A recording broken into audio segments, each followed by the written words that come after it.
ज़मीनो ज़मा तुम्हारे लिए, मकीनो मका तुम्हारे लिए, चुनीनो चुना तुम्हारे लिए, बने दो जहां तुम्हारे लिए। दहन में जुबा तुम्हारे लिए, बदन में है जान तुम्हारे लिए। हम आए यहाँ तुम्हारे लिए, उठे भी वहाँ तुम्हारे लिए। ज़मीनो ज़मा तुम्हारे लिए, मकीनो मका तुम्हारे लिए, चुनीनो चुना तुम्हारे लिए, बने दो जहां तुम्हारे लिए। इशारे से चांद चीर दिया, छुपे हुए खोरे को फेर दिया, गए हुए दिन को असरे किया, ये ताबो तवा तुम्हारे लिए। ज़मीनो ज़मा तुम्हारे लिए, मकीनो मका तुम्हारे लिए। আমি আমার স্বাগত বক্তব্য দেওয়ার পূর্বে আজকের এই প্রধান মেহমানকে গরিব নওয়াজ কনফারেন্স কমিটির পক্ষ থেকে ফুল দিয়ে বরণ করে নেওয়ার জন্য জমিয়তুল ফালাহ জাতীয় মসজিদের সম্মানিত সেক্রেটারি জেনারেল, আমাদের এই কনফারেন্সে যিনি আপনার কষ্ট করেছেন জনাব আলহাজ সেকান্দর সাহেবকে আমাদের প্রধান অতিথিকে মাল্য দিয়ে বরণ করে নেওয়ার জন্য অনুরোধ করছি। এই কনফারেন্সে আমাদের সম্মানিত বিশেষ অতিথি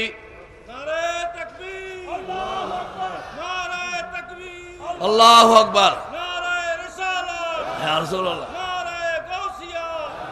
আমাদের আজকের অনুষ্ঠানের সম্মানিত বিশেষ অতিথি হাজা গরিব নওয়াজের সাজ্জাদা রশিদের বড় সাহেবজাদা জনাব আল নাসির উদ্দিন সাহেবকে ফুল দিয়ে বরণ করে নেওয়ার জন্য আমাদের হাজা গরিব নওয়াজ কনফারেন্স কমিটির সম্মানিত সাধারণ সম্পাদক সদস্য সচিব জনাব মোহাম্মদ সাইফুদ্দিন সাহেবকে অনুরোধ করছি।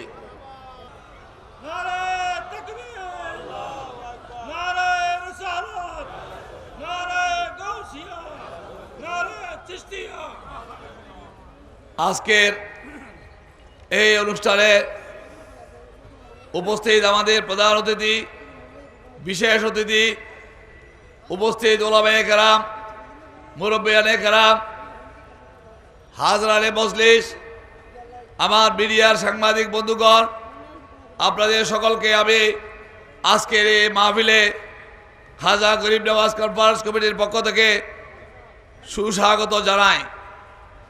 আজকের এই কনফারেন্স থেকে আমি একটি কথা আপনাদের সম্মুখে পেশ করতে চাই। সেটা হচ্ছে আমাদের যে দিন ইসলাম, আমাদের যে পুরো ভারতবর্ষ, এখানে কোনো নবী আসছে আমরা ইতিহাসে পাই না। এখানে কোনো সাহাবা কেরাম এসে দিন ইসলামের খেদমত করেছেন রেকর্ডে সেটা বলে না। কেউ যদি সেইটার উপরে কোনো গবেষণা করতে চায় তাহলে দেখা যাবে এই উপমহাদেশে খাজা গরিব নওয়াজ আসার পরেই দ্বাদশ শতাব্দী আজমির শরীফ ছিল ভারতের রাজধানী, অবিভক্ত ভারতের রাজধানী ছিল আজমির শরীফ। সে আজমির শরীফে গরিব নওয়াজ আসার পর থেকে ভারতবর্ষে ইসলামের ঝান্ডা উড্ডীন শুরু হয়। তখন আজমির শরীফের থেকে ভারত শাসন করা হতো। চৌহান ডাইনেস্টি, চৌহান বংশধর 700 বছর ভারতে রাজত্ব করেছেন। সেই চৌহান বংশধরের শেষ সম্রাট ছিল পৃথ্বীরাজ। যারা আজমির শরীফে গিয়েছেন, তারাগড়ের পাহাড়ে উঠেছেন, তারা দেখেছেন যে চৌহান ডাইনেস্টির বংশধরদের যে প্রাসাদ এখনো আছে, সেখান থেকে কিভাবে যুদ্ধ পরিচালনা হয়। গরিব নওয়াজ আসার পরে মোহাম্মদ বিন গৌরি ভারতবর্ষ দ্বিতীয়বার মতো আক্রমণ করে গরিব নওয়াজের উসিলায় তিনি সফল হওয়ার কারণে ভারতবর্ষে মুসলমানদের শাসন ক্ষমতার বার তারা প্রথম লাভ করেন। আজকে আমি এখানে কোনো দীর্ঘ বক্তব্য দিতে দাঁড়াই নাই। আজকে উনি স্বপ্নের মধ্যে আমাকে নির্দেশ দিচ্ছেন, আমার এই আওলাদকে নিয়ে যাওয়ার সময় তোমার মনে একটু ভয় ভয় লাগতে পারে। সেটা হচ্ছে তোমার কোনো এখন রাজনৈতিক সাংগঠনিকভাবে কর্মী নাই, তোমার এখন কোনো পীর সিলসিলা নাই, তোমার কোনো রেজিমেন্টের ফোর্স নাই। সেখানে আমার গোলাদকে আমার পরিবর্তে যে সম্মান দিয়ে বরণ করতে হবে, সেটা করতে গিয়ে তুমি মনে ভয় পাবে। আমাকে গরিব নওয়াজ বলছেন দাওয়াত দেওয়ার দায়িত্ব তোমার, মাহফিল থেকে ওরা সবর কিছু সম্পাদন করার দায়িত্ব আমার। আমি গরিব নওয়াজ এটা করে দেব।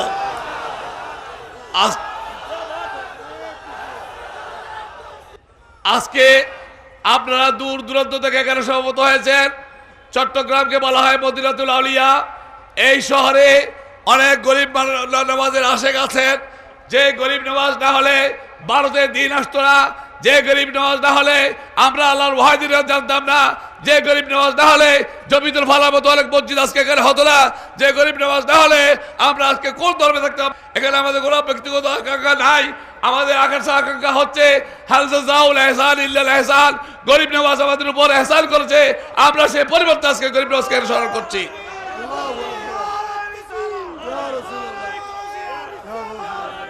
এই আজমির শরীফে আমরা যারা যাই, জিয়ারত করতে যাই, আজমির শরীফের ইতিহাস যদি কেউ রিসার্চ করেন সেটা বিশাল ইতিহাস।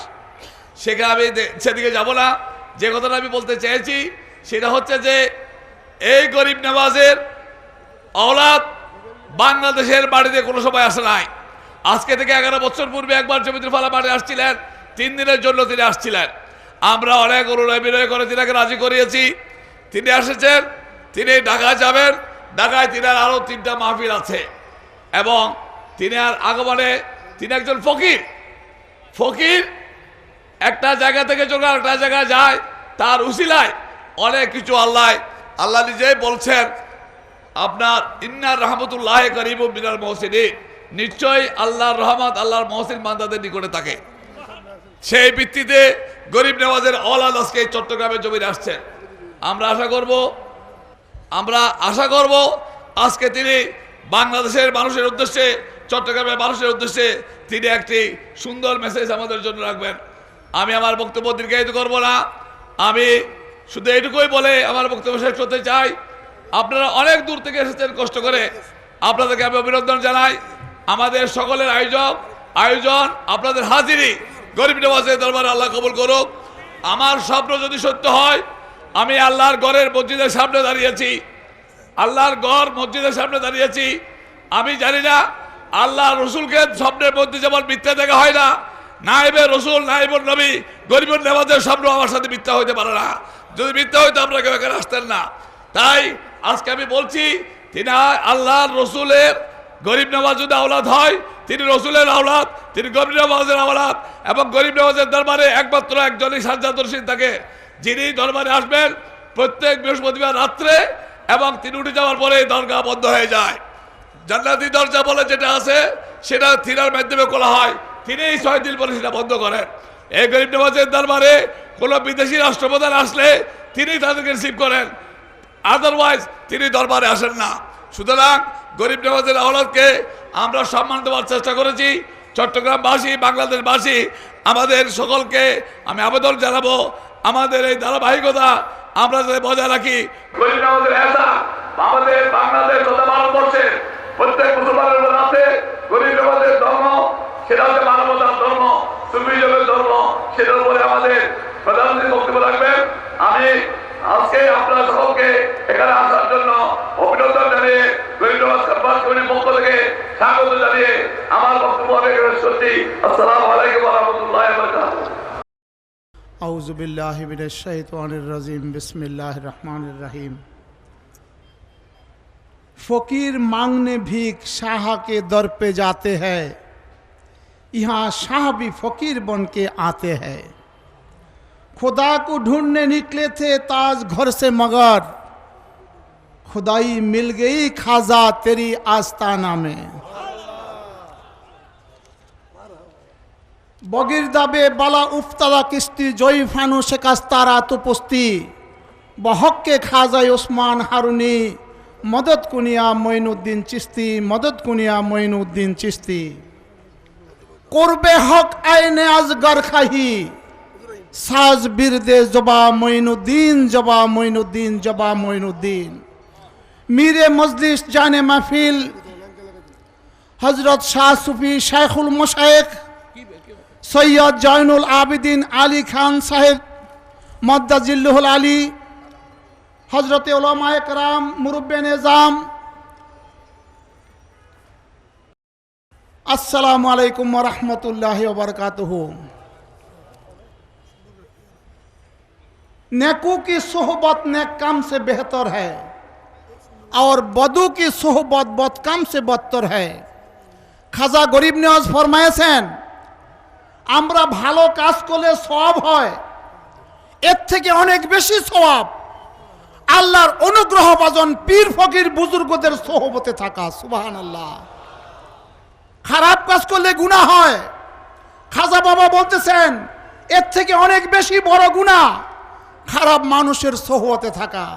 আল্লাহ আপনি আমাদের আজকের মজলিসের আপনার আওলাদ খাজা গরিব নওয়াজের আওলাদ আমার নবীজির আওলাদে পাকের সোহবতে বসার সুযোগ করে দিয়েছেন। আল্লাহ আপনি আমাদের সকলের এই উপস্থিতি কবুল করুন। আল্লাহ এই উপস্থিতি খাজা গরিব নওয়াজের রুহানি ফয়জাত এবং বরকত দিয়া আমাদের সকলকে আল্লাহ দুনো জাহানের পরিপূর্ণ কামিয়াবি দান করুন।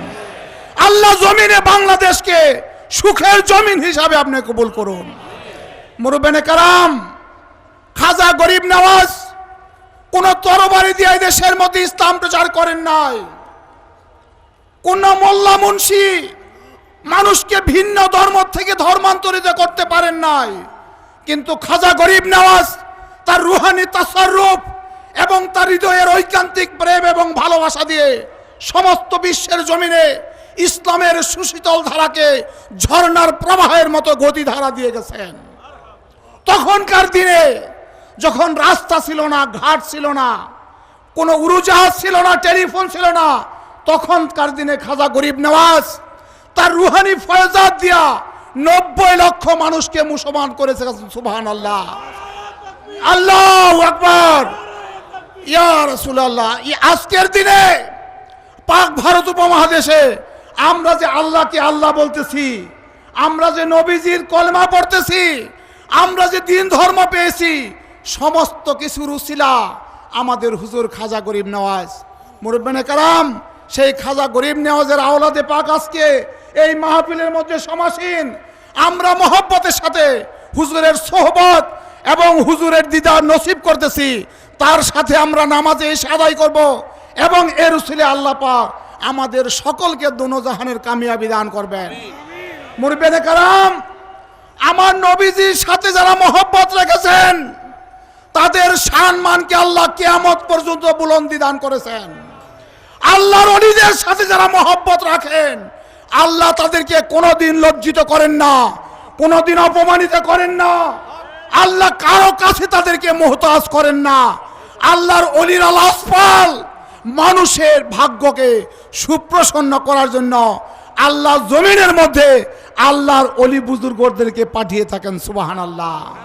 মুরব্বিয়ানে কেরাম, আমাদের দেশে ইসলাম নামধারী কিছু মানুষ বোম্বিং করে, মানুষকে হত্যা করে লুট করে, মানুষের রক্ত কেটে জঙ্গিবাদী করে ইসলাম প্রচার করতে চায়। এইটা ভ্রান্ত ধারণা। আমরা ঘৃণা করি। ইসলামের মধ্যে জঙ্গিবাদের কোনো জায়গা নাই। ইসলাম শান্তির ধর্ম। আমার নবীজি প্রেম এবং ভালোবাসা দিয়ে এই ধর্মকে পৃথিবীর জমিনে প্রসারিত করে গেছেন। সেই ধারাকে অব্যাহত রেখে হুজুর খাজা গরিব নেওয়াজ ভালোবাসার মারফতে মানুষকে ইজ্জত দিয়ে, মানুষকে কদর করে, মানুষকে সম্মান দিয়ে তাকে ধর্মের পথে আকর্ষণ করেছেন। আমরা সেই ধর্মে বিশ্বাসী। আমরা খাজা গরিব নেওয়াজের ইসলামে বিশ্বাসী। আমরা প্রেম ভালোবাসার ধর্মে বিশ্বাসী। আমরা জঙ্গিবাদকে কোনোদিন আমরা পছন্দ করি না। মুরব্বিয়ানে কেরাম, আমি আপনাদের সামনে একটা জ্বলন্ত দৃষ্টান্ত রাখতে চাই। যারা মহব্বতের সাথে পীর ফকিরের খেদমত করে, যারা বুজুর্গদের সোহবতে থাকে, যারা খানকা শরীফকে বিশ্বাস করে, আজকে বাংলাদেশের মধ্যে হাজার হাজার মানুষ জঙ্গিবাদের মধ্যে ধরা পড়েছে। আপনারা কোথাও বলতে পারবেন না সারা বাংলাদেশে যে একজন ফকিরের গোলাম, খাজা গরিব নেওয়াজের গোলাম, বাবা মাঝ ভান্ডারীর গোলাম, মুসরিদুল্লাহ সাহেবের গোলাম, আমারও স্যার গোলাম কোনদিন কোন জঙ্গিবাদের মধ্যে ধরা পড়ে নাই এবং কোনদিন ধরা পড়বে না। এই জন্য খাজা গরিব নেওয়াজ প্রচার করে গেছেন, মানুষকে ভালোবাসো, মানুষকে ইজ্জত করো, মানুষকে কদরদানি করো। মুরব্বিয়ানে কেরাম, আজকে সারা বিশ্বে শ্রেষ্ঠত্বের অধিকারী মুসলমান জাতিকে মানুষ নানাভাবে জুলুম করতেছে, নিগৃহ করতেছে, অত্যাচার করতেছে। তার মূলে আমাদের আমল নষ্ট হয়ে গেছে, আমাদের এলেমের চর্চা নষ্ট হয়ে গেছে এবং আমরা আমাদের দৈনন্দিন জীবনে জীবিকা অর্জনের জন্য আমাদের যে টাকা পয়সা রুজি রোজগার দরকার তার থেকে আমরা কিছুটা বিমুখ হয়ে গেছি। খাজা গরিব নেওয়াজের শিক্ষা, একজন মর্দে মোমেন সারাদিন মেহনতের সাথে কাজ করবে, সে হাজার হাজার লক্ষ লক্ষ কোটি কোটি টাকা অর্জন করবে, আর রাত্রে যায় নামাজের মধ্যে চোখের জলে সে আল্লাহকে রাজি করবে। আমাদের দুর্দশা শুধু অর্থনৈতিক দুর্বলতাকে কেন্দ্র করে আমাদের মযহাবের মধ্যে অনেক একতলাফ, ইংরেজরা ইহুদিরা চক্রান্ত করে টাকা দিয়ে তারা জম্বিগাছ সৃষ্টি করতেছে, আমাদের দিন ধর্মের মধ্যে একতলাফ পয়দা করতেছে। আমরা খাজা গরিব নেওয়াজের এই দরবার থেকে আপনাদের কাছে নিবেদন করতেছি, আপনারা প্রত্যেক মানুষ যার যাই কাজ আছে দিন দুনিয়ার জন্য টাকা রোজগার করবেন, সেই টাকা আল্লাহর দ্বীনের পথে খরচ করবেন। আপনারা নিজের ছেলে মেয়েকে ভালো মানুষ হিসাবে গঠন করবেন, নিজের স্ত্রীকে ভালোবাসবেন, বাবা মাকে ইজ্জত করবেন, মহব্বত করবেন, খেদমত করবেন এবং পৃথিবীর দুনিয়ার মধ্যে শান্তি বিরা প্রতিষ্ঠা করবেন। আল্লাহ পাক রাব্বুল আলামিন আমাদেরকে খাজার দামান ধরে সত্যিকার ধর্মে নির্যাস গ্রহণ করে দোনো দুনিয়ার কামিয়াবি অর্জন করার আল্লাহ আপনি আমাদের সকলকে তৌফিক দান করুন। পরিশেষে আপনারা কষ্ট করে আমাদের মেয়র মহোদয় জনাব আলহাজ মাহমুদুল ইসলাম চৌধুরী সাহেব এই যে আমাদের খাজা গরিব নেওয়াজ কনফারেন্স দান করেছেন, আল্লাহ তার এই চেষ্টাকে, আল্লাহ তার এই স্বপ্নকে কবুল করুন এবং আমরা বাংলার জমিনে খাজা গরিব নেওয়াজ কনফারেন্স প্রতি বছর আপনাদের সহযোগিতা আমরা করতে চাই। আপনারা রাজি আছেন কি? দুই হাত দেখে উঠান। আল্লাহ আপনি কবুল করুন, আমিন। ওয়া আখিরু দাওয়ানা আলহামদুলিল্লাহি রাব্বিল আলামিন। আসসালামু আলাইকুম ওয়া রাহমাতুল্লাহি ওয়া বারাকাতুহু।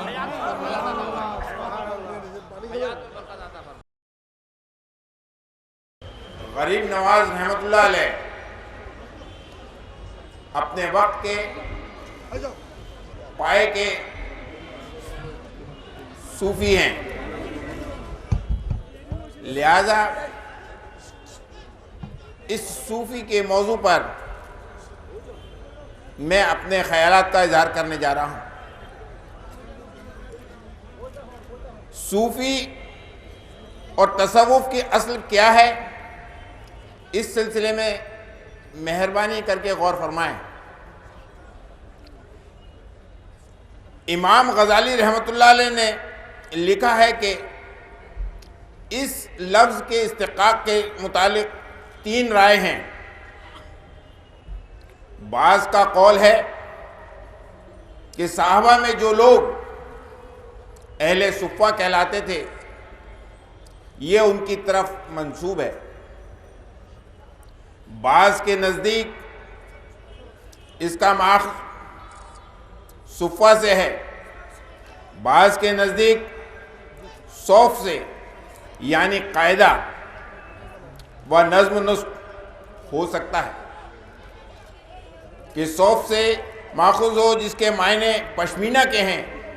پشمینہ پوش ہونا لغوی اعتبار سے اس فرقے کی کوئی خصوصیت نہیں ہے، لیکن علی حجویری رحمۃ اللہ علیہ کے قول سے حضرت شبلی بغدادی رحمۃ اللہ علیہ کے قول کی تردید ہوتی ہے۔ حضرت داتا گنج بخش رحمۃ اللہ علیہ کی رائے یہ ہے کہ لباس صوف اہل تصوف کا امتیازی نشان تھا۔ یہی نہیں بلکہ رسول کریم صلی اللہ علیہ وسلم کی سنت یہی ہے۔ ثبوت میں وہ یہ حدیث پیش کرتے ہیں، علیکم تلبسو صوفا تجدون حلاوت ایمان فی قلوبکم، یعنی صوف کا لباس اختیار کرو، یعنی صوف کا لباس اختیار کرو، تم اپنے دلوں میں حلاوت ایمان پاؤ گے۔ بعض مشہور صحابہ کرام بھی لباس صوف کو محبوب رکھتے تھے۔ حضرت شیخ شہاب الدین عمر سہروردی رحمۃ اللہ علیہ بھی اسی خیال کی تائید کرتے ہیں۔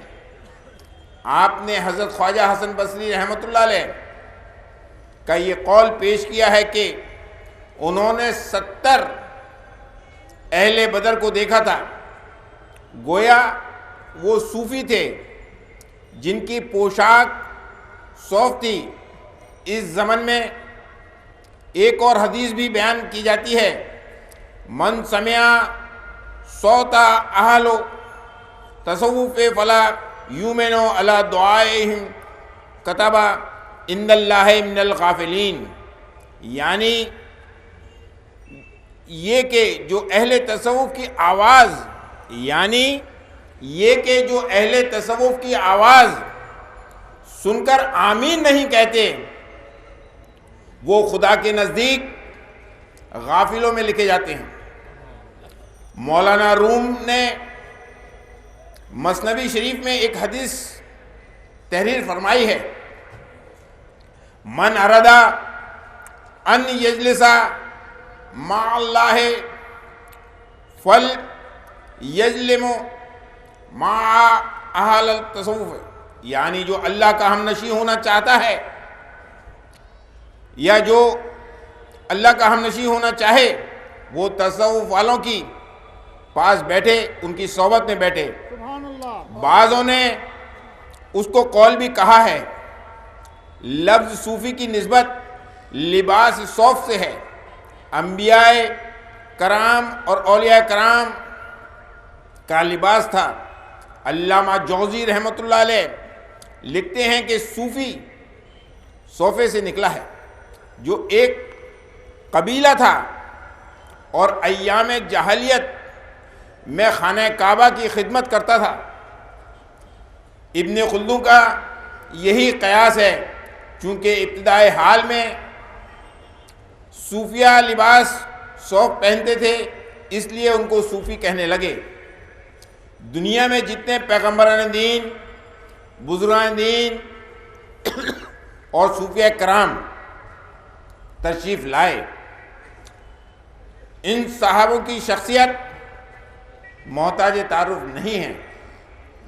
پیغمبر اسلام حضرت محمد مصطفیٰ صلی اللہ علیہ وسلم کی جب تشریف آوری ہوئی، تب سے لے کر آج تک ہر صوفی، ہر عالم نے حضور رسالت صلی اللہ علیہ وسلم کی تعلیمات پر عمل پیرا رہتے ہوئے آپ کی طرح آپ کے نقش قدم پر اپنی عملی زندگی بسر کی اور دنیا انسانیت کو بلا قید رنگ و نسل محبت و امن و آشتی کے پیغام سے روشناس کرایا۔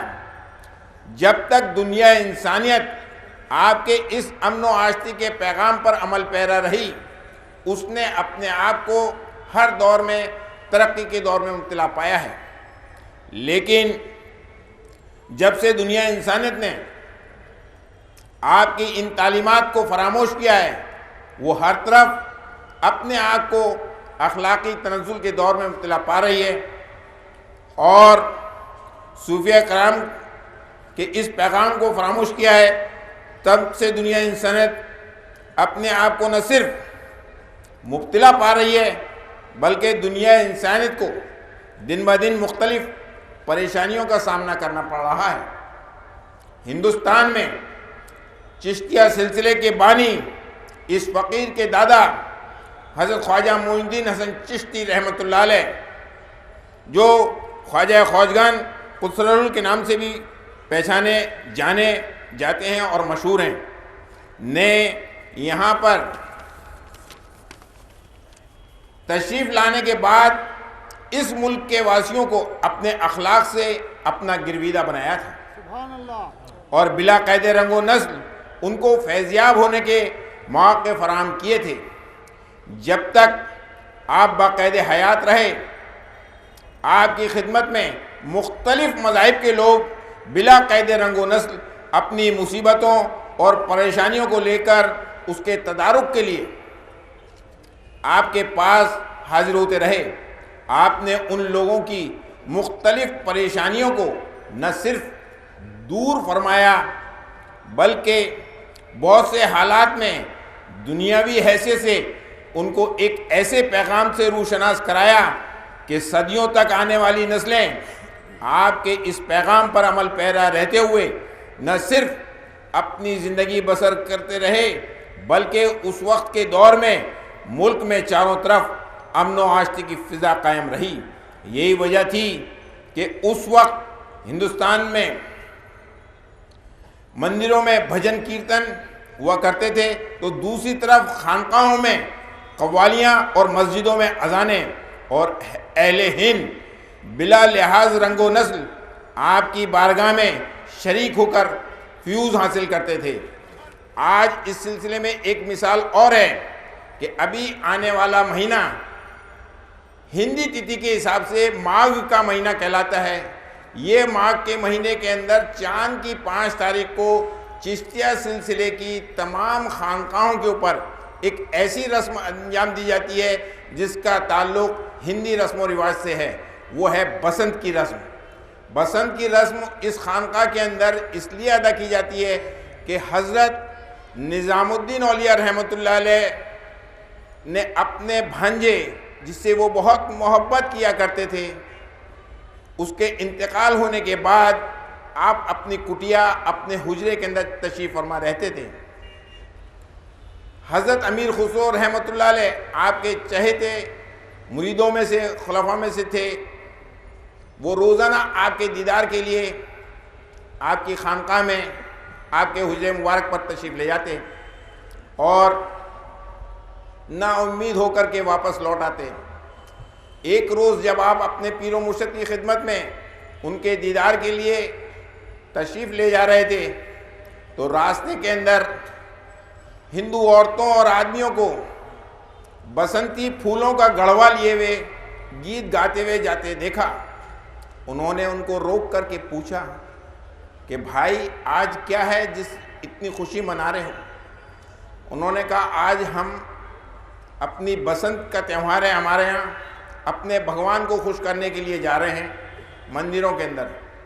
وہ بھی یہ بات سن کر اپنے پیر و مرشد کے حجرے مبارک پر پہنچے اور بسنتی گیت انہوں نے وہاں پر بیٹھ کر کے لکھا، کیونکہ وہ خود ایک بہت پائے کے شاعر بھی تھے۔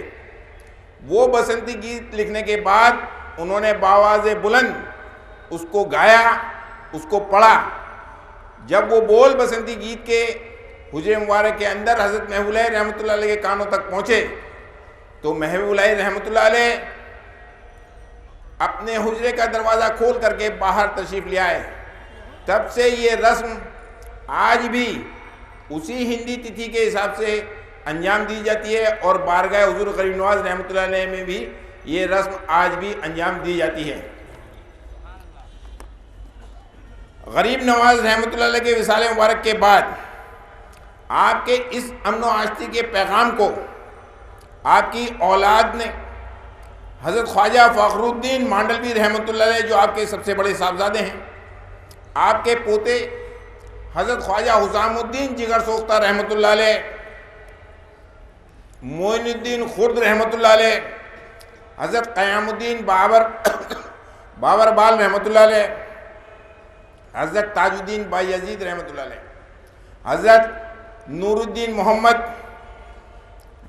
طاہر رحمۃ اللہ علیہ، حضرت رفیع الدین بائی یزید رحمۃ اللہ علیہ، اور معین الدین ثالث اور خواجہ حسین اجمیری رحمۃ اللہ علیہ نے بخوبی انجام دیا۔